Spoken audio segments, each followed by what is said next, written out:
जी, आज के लेक्चर का आगाज़ करते हैं। सबसे पहले हमने जो MCQs हैं चैप्टर 2 वो अटैम्प्ट करने हैं। चैप्टर 2 हमारा लास्ट लेक्चर में कंप्लीट हो गया था, उसके MCQs आज हम अटैम्प्ट करने जा रहे हैं। तो सबसे पहले बताइए क्वेश्चन नंबर MCQs में पेज 206 पे MCQs हैं हमारी राइज वाली बुक। इसमें क्वेश्चन नंबर 1 से लेके 10 तक कोई प्रॉब्लम हो तो पूछिए।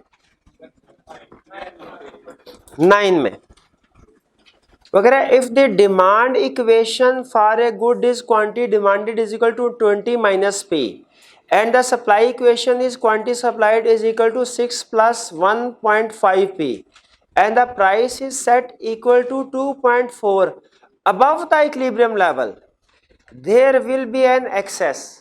अच्छा, ये उसने एक नंबर के लिए एक न्यूमेरिकल क्वेश्चन सेट कर लिया है जो कि लेंथी है, मुश्किल नहीं है लेकिन लेंथी है, इसमें कैलकुलेशन ज़्यादा इन्वॉल्व है। इसमें सबसे पहले हमने इक्विलिब्रियम प्राइस आइडेंटिफाई करनी है।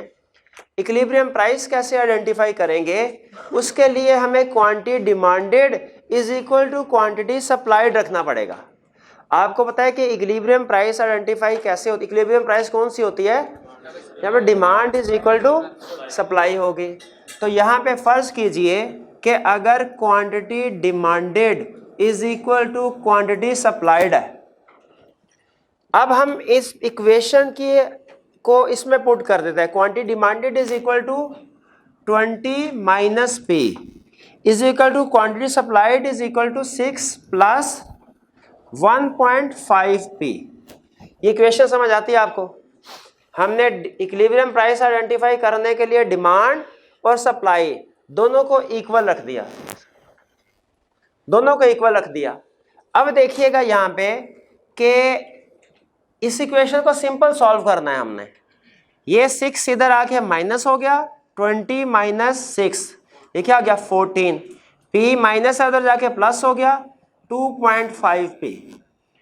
पी की वैल्यू कैलकुलेट करनी है, p is equal to 14 divided by 2.5। देखिए क्या प्राइस आती है 5 ये हमारी इक्विलिब्रियम प्राइस है, ये हमारी इक्विलिब्रियम प्राइस है। अब इस इक्विलिब्रियम वो क्या कह रहा है, कह रहा है price is set equal 2.4 above the equilibrium level. अब ये इक्विलिब्रियम लेवल है 5.6, इसमें प्लस कर दिया हमने 2.4, तो ये कितनी प्राइस आ गई 8.0।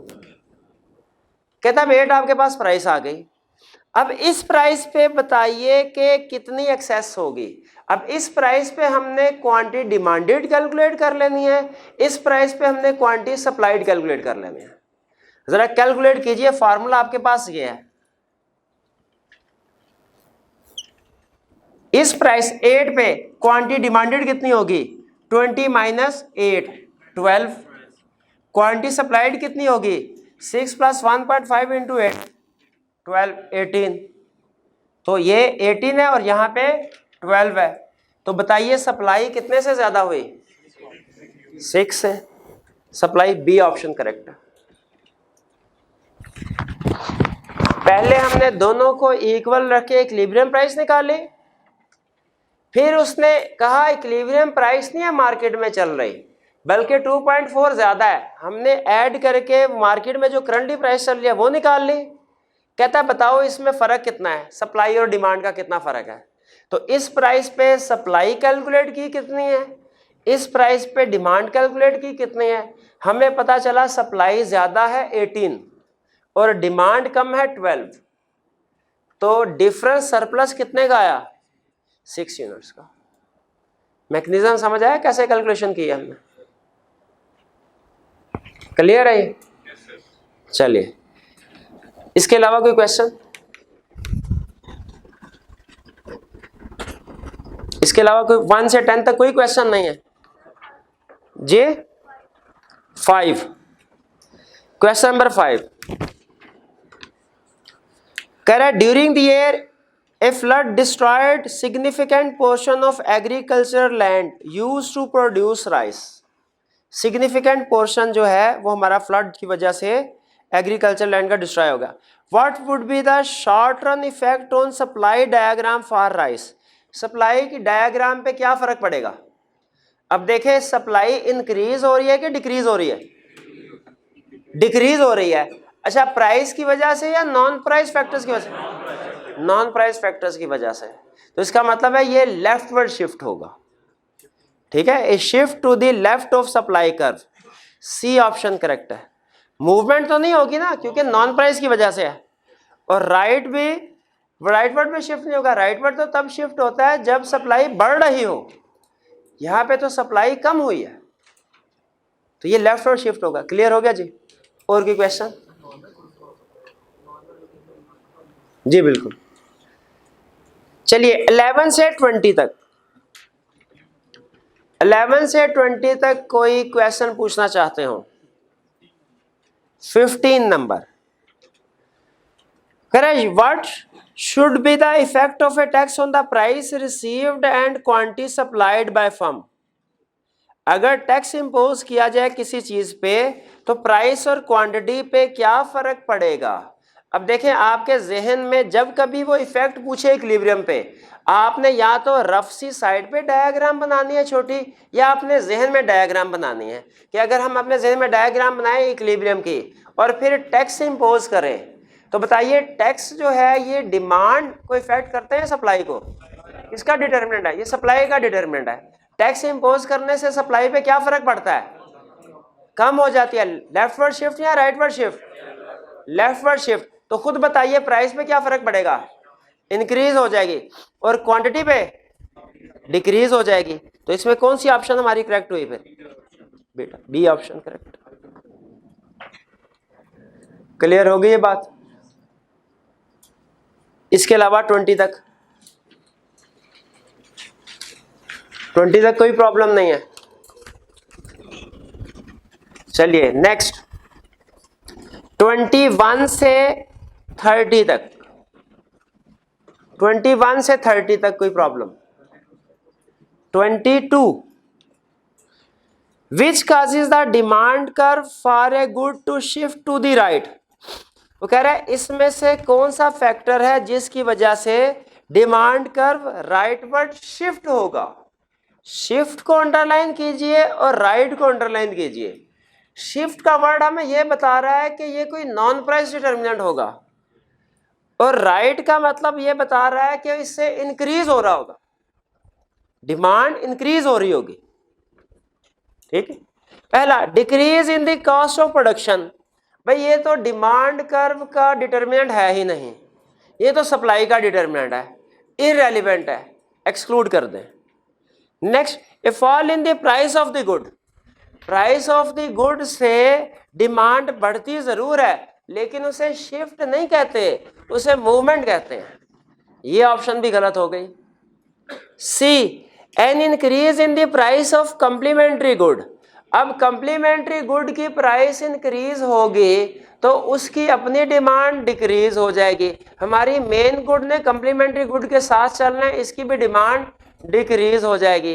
तो ये शिफ्ट तो है, नॉन प्राइस हुआ, लेकिन ये लेफ्टवर्ड शिफ्ट है, तो ये भी गलत ऑप्शन है। तो बाकी डी ऑप्शन बचती है, लेकिन फिर देख लेते हैं कि ये क्यों करेक्ट है।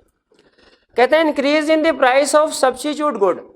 सब्स्टिट्यूट गुड की प्राइस इंक्रीज हुई तो उसकी अपनी डिमांड क्या होगी? कम हो जाएगी। हमारी मेन गुड ने अपोजिट चलना है, इसकी डिमांड इंक्रीज हो जाएगी, डिमांड बढ़ रही है और नॉन प्राइस डिटरमिनेंट की वजह से बढ़ रही है, तो ये राइटवर्ड शिफ्ट आ जाएगी। तो इसका मतलब है ये ऊपर जो उसने रूल बताया उसके लिहाज से डी ऑप्शन करेक्ट है जी। और कोई question? 26, suppose that the demand curve for commodity X shifts to the left. Demand curve left को शिफ्ट किया। One reasonable explanation for this shift would be. क्या रीजनेबल एक्सप्लेनेशन है? क्या हुआ होगा तो डिमांड लेफ्टवर्ड शिफ्ट हो गया। अब देखिए यहां पे भी अंडरलाइन कीजिए, शिफ्ट को भी अंडरलाइन करें और लेफ्ट को भी अंडरलाइन करें। पहला, supply of x has decreased for some reason.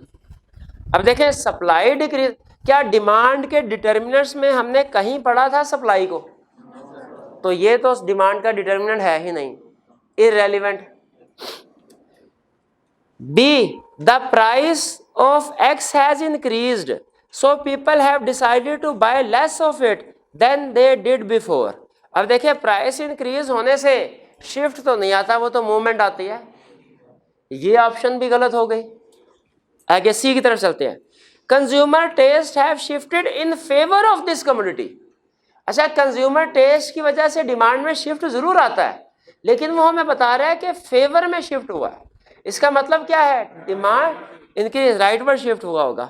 And they want to buy more of it than they did before. तो इसमें शिफ्ट तो हो रहा है लेकिन लेफ्ट नहीं है, राइट है। हमने शिफ्ट को भी देखना है, लेफ्ट को भी देखना है।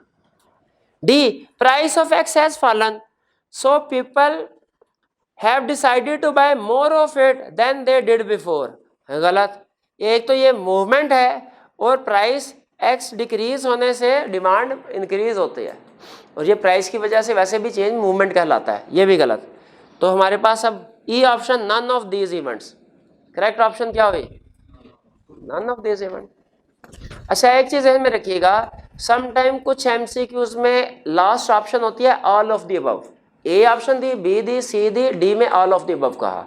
आपने अगर इसमें ए आपको लगे ना कि ठीक है, तो फौरन ए को सेलेक्ट नहीं कर लेना, बी और सी को भी देखना है।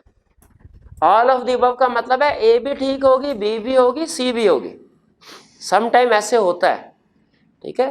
तो अगर आपको ऑल ऑफ द अबव या नन ऑफ द अबव की ऑप्शन नजर आए, तो फिर आपने फाइनल डिसीजन करने से पहले सारी ऑप्शंस को वैल्यूएट करना होता है।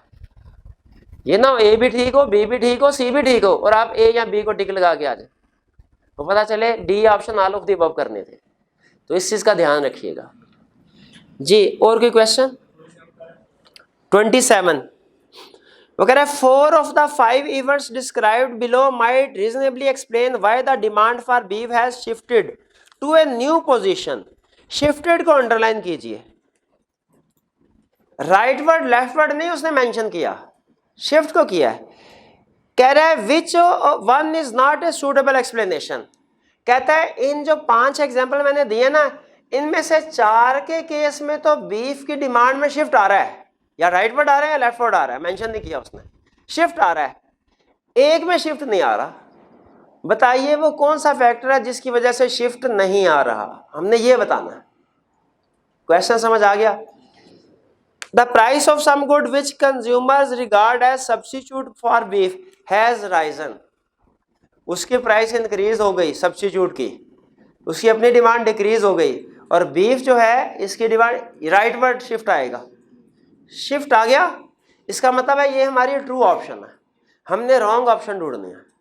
ए की वजह से डिमांड में शिफ्ट आ रहा है बीफ की, एग्री करते हैं ना? तो ये हमारी रिक्वायर्ड ऑप्शन नहीं है। B the price of beef has fallen, ये इसकी वजह से मूवमेंट होती है, शिफ्ट नहीं आता। तो हमारी ये वाली ऑप्शन जो स्टेटमेंट के लिहाज से ये गलत ऑप्शन है, यानी पॉसिबल एक्सप्लेनेशन नहीं है, और यही हम ढूंढ रहे थे, यही हम ढूंढ, इसकी वजह से शिफ्ट नहीं आ रहा। हम वो ऑप्शन ढूंढ रहे थे जिसकी वजह से शिफ्ट नहीं आ रहा, वो बी है, इसकी वजह से शिफ्ट नहीं आ रहा बल्कि मूवमेंट आ रही। लेकिन सीखने के लिए हम बाकी की रीजंस को भी देख लेते हैं। वो कहता है C money income of beef consumer have increased. अगर बीफ कंज्यूमर की मनी इनकम इंक्रीज हो जाए तो क्या उस पर शिफ्ट पड़ता है डिमांड? हाँ, वो राइट वर्ड शिफ्ट हो जाती है, ये भी शिफ्ट आ गया, तो ये भी ऑप्शन हमारी गलत हो। फिर a wide spread advertising campaign is undertaking by the producers of beef.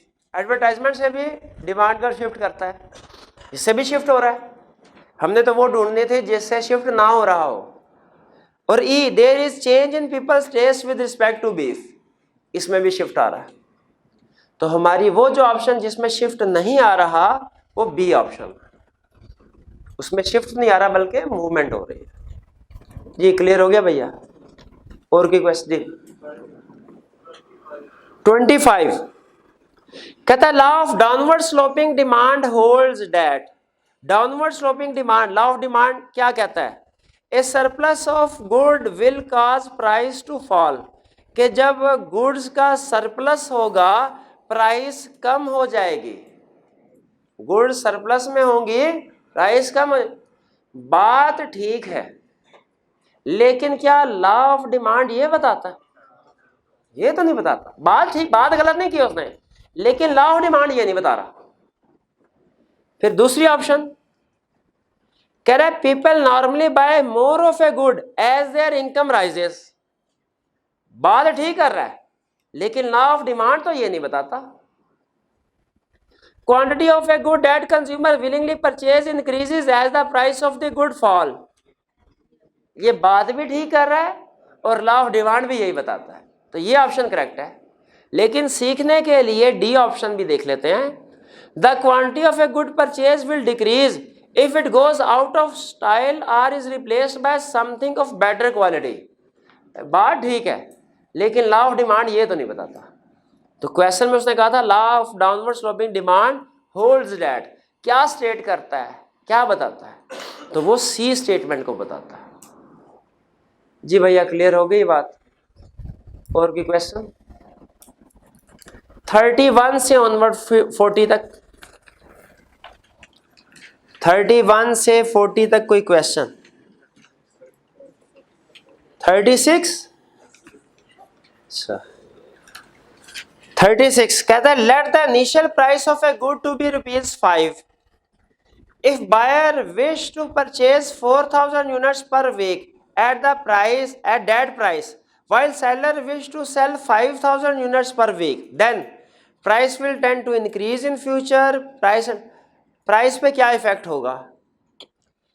अब देखें, प्राइस है 5, बायर्स कम है, सेलर ज्यादा है, एग्री करते हैं? जब बायर्स कम होंगे, सेलर ज्यादा होंगे, कौन सी सिचुएशन है मार्केट में, सरप्लस या सरप्लस? सरप्लस में फिर क्या होता है, प्राइस क्या होती है, कम होती है। ठीक है, कह रहा है price will tend to increase in future, नहीं। Price and output will tend to remain the same, नहीं। Price will tend to decrease in future.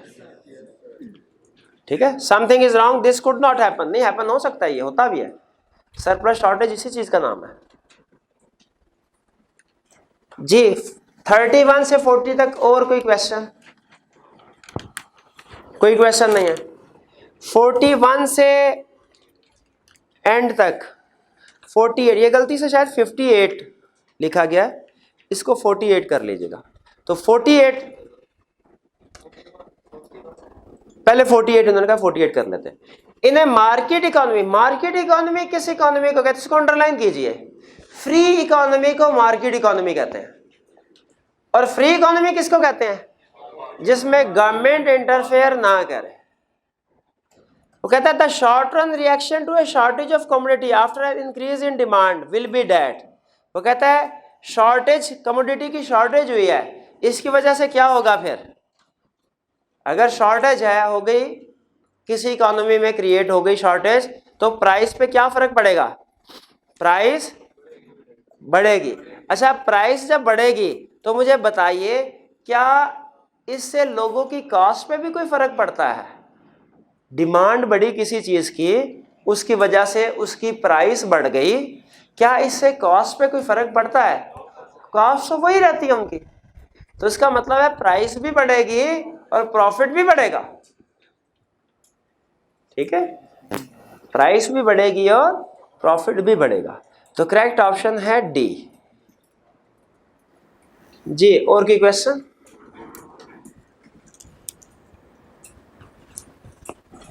Forty 41 आपने कहा, कह रहे when we say that a price in a competitive market is too low to clear the market.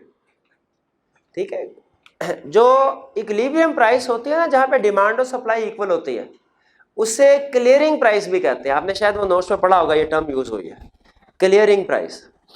तो वो कहता है अगर डिमांड, अगर प्राइस जो है वो बहुत कम है, too low to clear the market, यानी इक्विलिब्रियम प्राइस से प्राइस कम है, वी यूजुअली मीन दैट, क्या होता है इसका मतलब, the quantity supplied exceeds the quantity demanded at that price.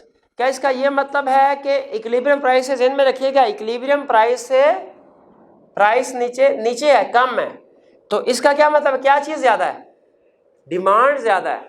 Supply. भाई डायग्राम ध्यान में आ रही है कि नहीं आ रही?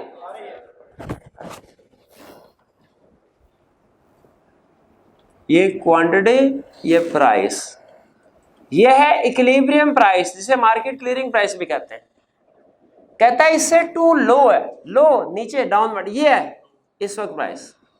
यहां पे डिमांड बताइए ज्यादा है कि सप्लाई? डिमांड ज्यादा है, इस प्राइस पे डिमांड ज्यादा है, सप्लाई कम है। तो वो क्या कह रहा है? The quantity supplied exceeds quantity demanded at that price. नहीं, गलत। फिर consumers are not willing to buy enough at that price. नहीं, कंज्यूमर तो बाय करना चाहते हैं, ये तो उनकी फेवर में है, ठीक है, कंज्यूमर की डिमांड ज्यादा है। Quantity demanded exceeds the quantity supplied eight that price, ये ऑप्शन ट्रू है।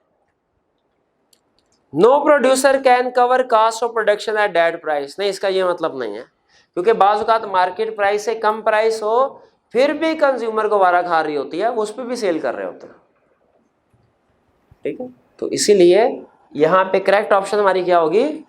सी। 43, price of good X falls, income effect of this price change.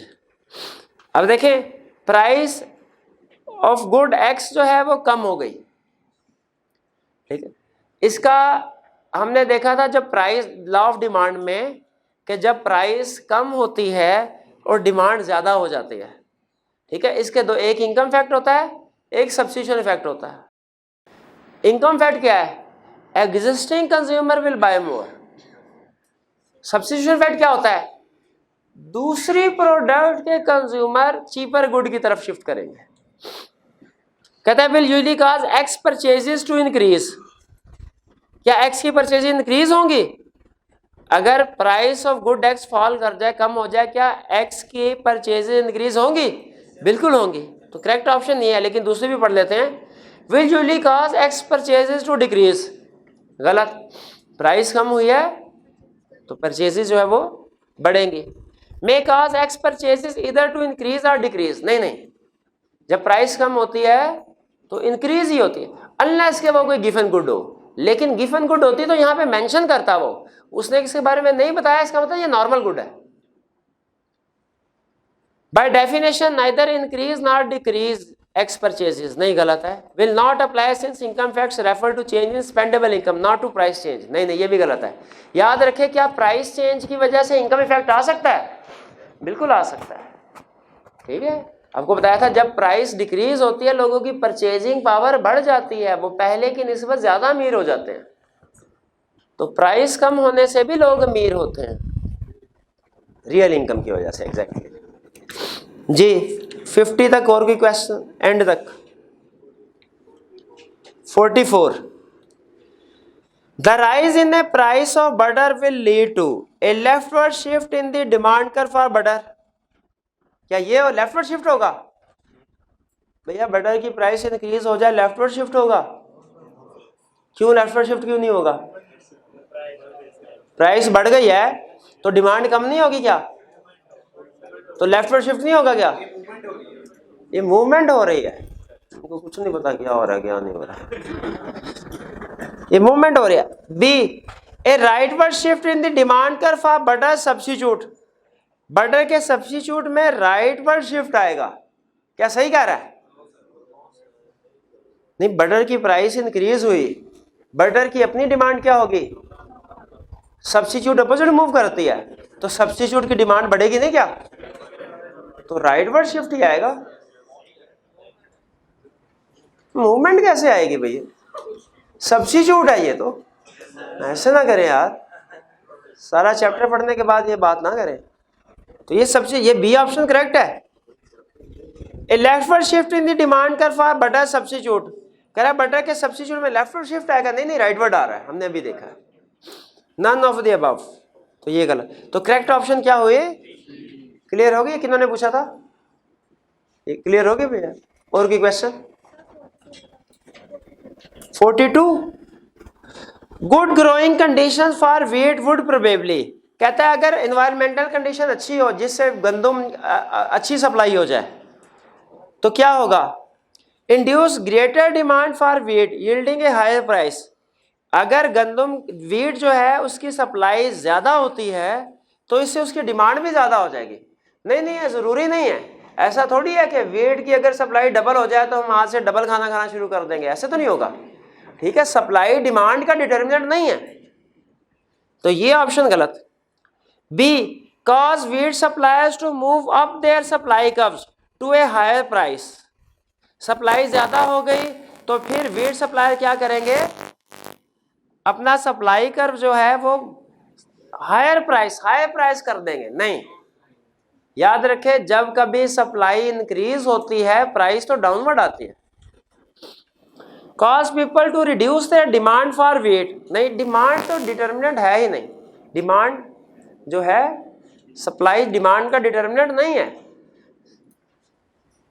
D, induce a rightward shift in wheat supply curve, वो wheat के supply curve को rightward shift करेगा, बिल्कुल exactly यही होगा, तो हमारी डी ऑप्शन करेक्ट है 42 में जी। और कोई क्वेश्चन? कोई क्वेश्चन नहीं, चलिए इसको क्लोज करते हैं। अब चैप्टर 3 की तरफ आ जाइए जरा।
जी, अब हम चैप्टर 3 स्टार्ट करने जा रहे हैं। चैप्टर 2 में हमारा एक लास्ट लर्निंग ऑब्जेक्टिव जो है वो रह गया, जो मैंने आपको पहले बताया था कि वो हम चैप्टर 3 कवर करने के बाद उसको पढ़ेंगे। उसमें जो कंसेप्ट यूज़ हो रहा है वो चैप्टर 3 का कंसेप्ट है, तो चैप्टर 3 को कवर किए बगैर उसको समझा नहीं जा सकता।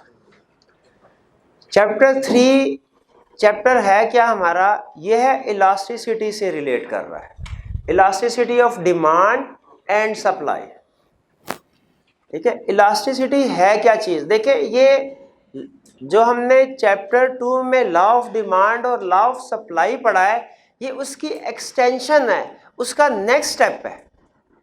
लॉ ऑफ डिमांड में हमने ये पढ़ा था कि if price of a good increases it's quantity demanded decreases. ये लॉ ऑफ डिमांड बताता है, कहता है अगर प्राइस इंक्रीज होगी तो डिमांड डिक्रीज होगी। अच्छा, लॉ ऑफ डिमांड ये तो बताता है कि प्राइस इंक्रीज होगी तो डिमांड डिक्रीज होगी, ये नहीं बताता कि प्राइस कितने इंक्रीज होने से डिमांड कितनी डिक्रीज होगी, ये लॉ ऑफ डिमांड नहीं बताता। हम देखिए अपनी कॉमन लाइफ में ये ऑब्जर्व तो करते हैं कि चीज़ों की प्राइसेस इंक्रीज होने से उनकी डिमांड डिक्रीज होती है, लेकिन कुछ चीज़ों की प्राइसेस इंक्रीज होने से डिमांड ज़्यादा डिक्रीज होती है, कुछ के प्राइस इंक्रीज होने से डिमांड कम डिक्रीज होती है। तो प्राइस कितनी इंक्रीज होने से डिमांड कितनी डिक्रीज होगी, या प्राइस कितनी डिक्रीज होने से डिमांड कितनी इंक्रीज होगी, ये क्वांटिफिकेशन लॉ ऑफ डिमांड नहीं बताता।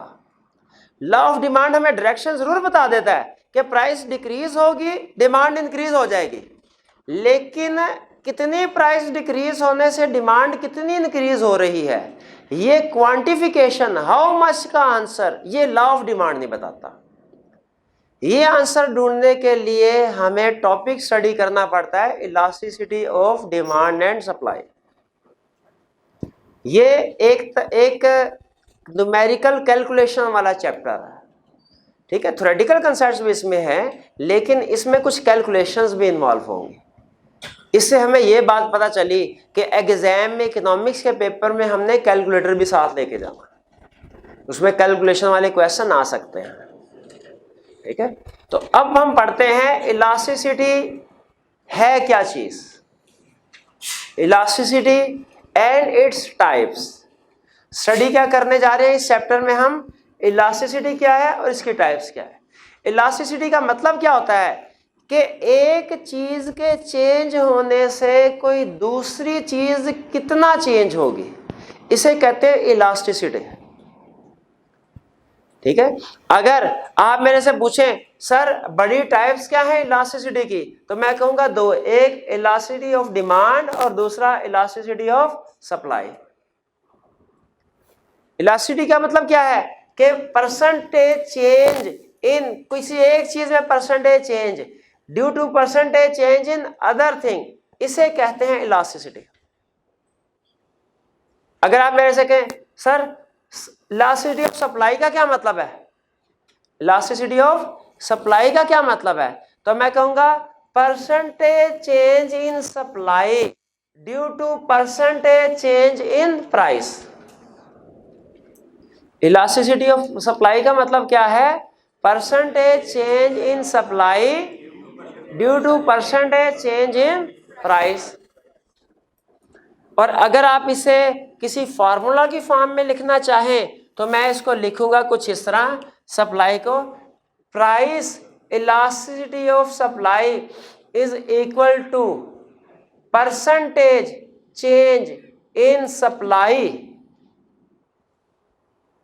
ड्यू टू या divided by percentage change in price. तो प्राइस इलास्टिसिटी ऑफ सप्लाई का फॉर्मूला क्या बना, परसेंटेज चेंज इन सप्लाई, किसकी वजह से, due to percentage change in price. अच्छा, अगर इलास्टिसिटी ऑफ सप्लाई का फॉर्मूला ये है तो बताइए इलास्टिसिटी ऑफ डिमांड का फॉर्मूला क्या होगा, percentage change in demand divided by percentage change in price of the product. Elasticity of demand का वही कंसेप्ट है। आप चाहे तो सप्लाई की इलास्टिसिटी भी कैलकुलेट कर सकते हैं, चाहे तो डिमांड की इलास्टिसिटी भी कैलकुलेट कर सकते हैं। ये जो P है ये शो करता है प्राइस को इकोनॉमिक्स में, और इसके साथ मैंने छोटा सा इसके पाँव में लिखा है E और S। E और S का मतलब, हाँ चरणों में बिल्कुल से, E और S का मतलब है इलास्टिसिटी ऑफ सप्लाई। तो इसको पूरा क्या पढ़ेंगे, प्राइस इलास्टिसिटी ऑफ सप्लाई।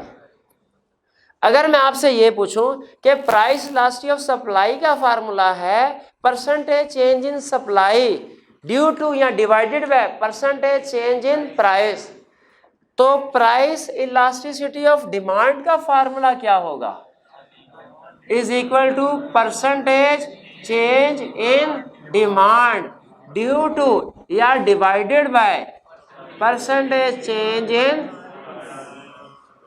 ये होगा प्राइस इलास्टिसिटी ऑफ डिमांड का फार्मूला। अच्छा अब सुनिए, क्या डिमांड के जितने भी डिटर्मिनेंट्स हैं उनको एक दफा अपने जहन में लेके आइए।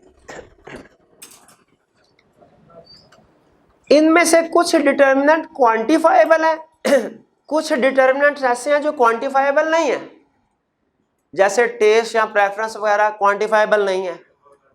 प्राइस या इनकम क्वांटिफाइबल है। इकोनॉमिस्ट ये कहते हैं जब आपने इलास्टिसिटी कैलकुलेट करनी है तो आपने change in price due to change in what determinant, वो कहते हैं चेंज किसी भी क्वांटिफाइबल डिटर्मिनेंट की बेस पे इलास्टिसिटी कैलकुलेट कर सकते हैं।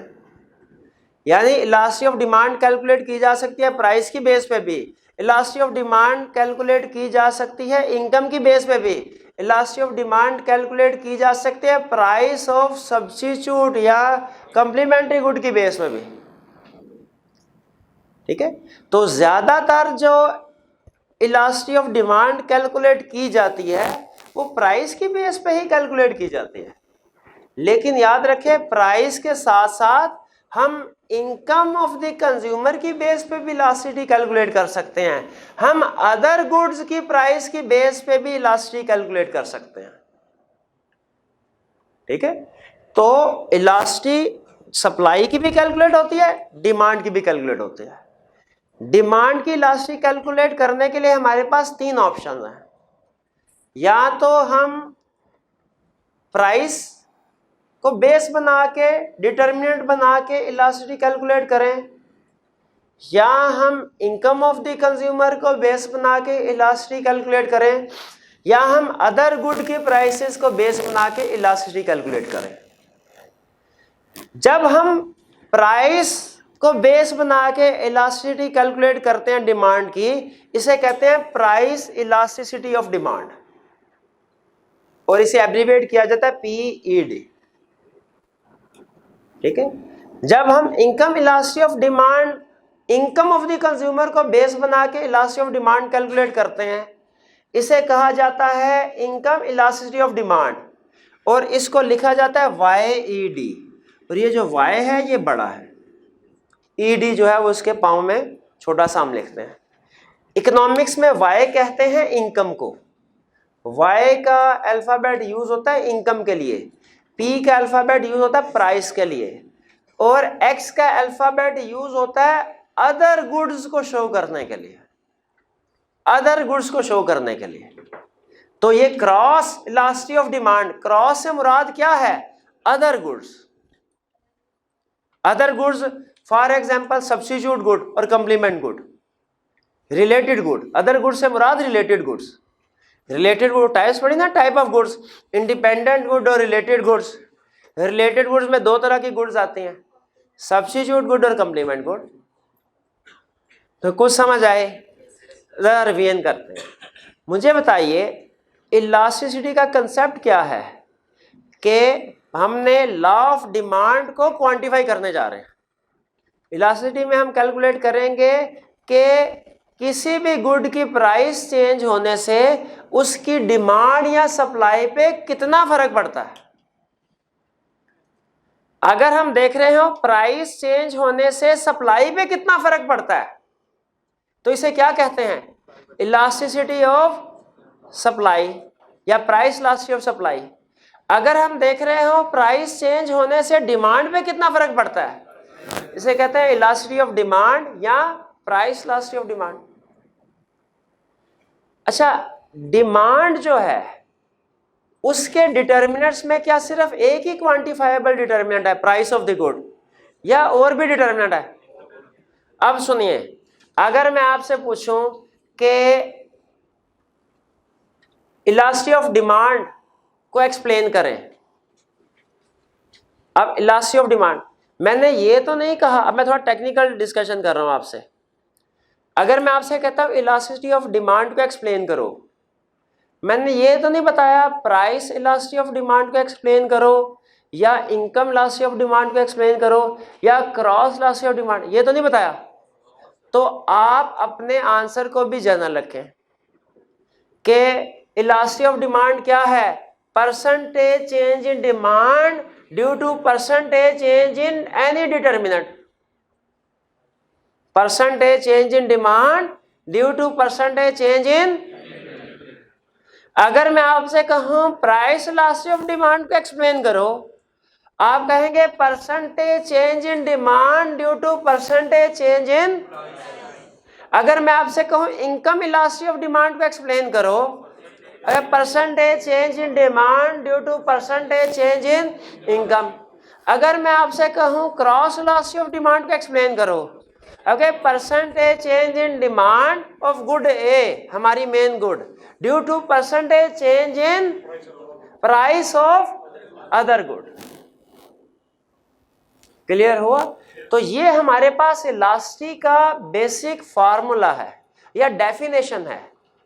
इस फार्मूले में आप ये दो चीजें इनपुट करके इसी को इलास्टिक ऑफ सप्लाई की डेफिनेशन भी बना सकते हैं, इसी को इलास्टिक ऑफ डिमांड की डेफिनेशन भी बना सकते हैं, और फिर आगे फर्दर इसी को प्राइस इलास्टिक ऑफ डिमांड की डेफिनेशन भी बना सकते हैं, इसी को इनकम इलास्टिक ऑफ डिमांड की डेफिनेशन भी बना सकते हैं, और इसी को क्रॉस इलास्टिक ऑफ डिमांड की डेफिनेशन भी बना सकते हैं।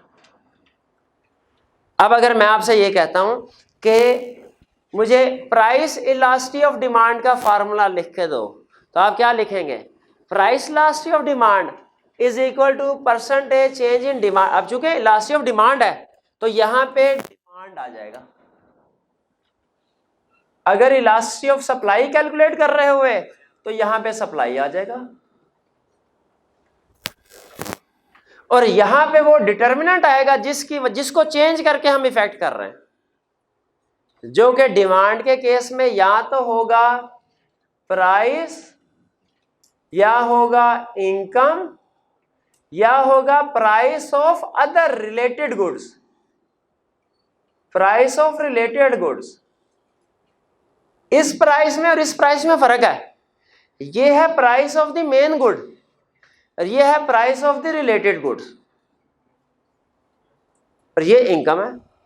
तो अब बताइए, अगर मैं आपसे कहूं इनकम इलास्टिक ऑफ डिमांड का फार्मूला बताइए, डिफाइन कीजिए, आप क्या कहेंगे?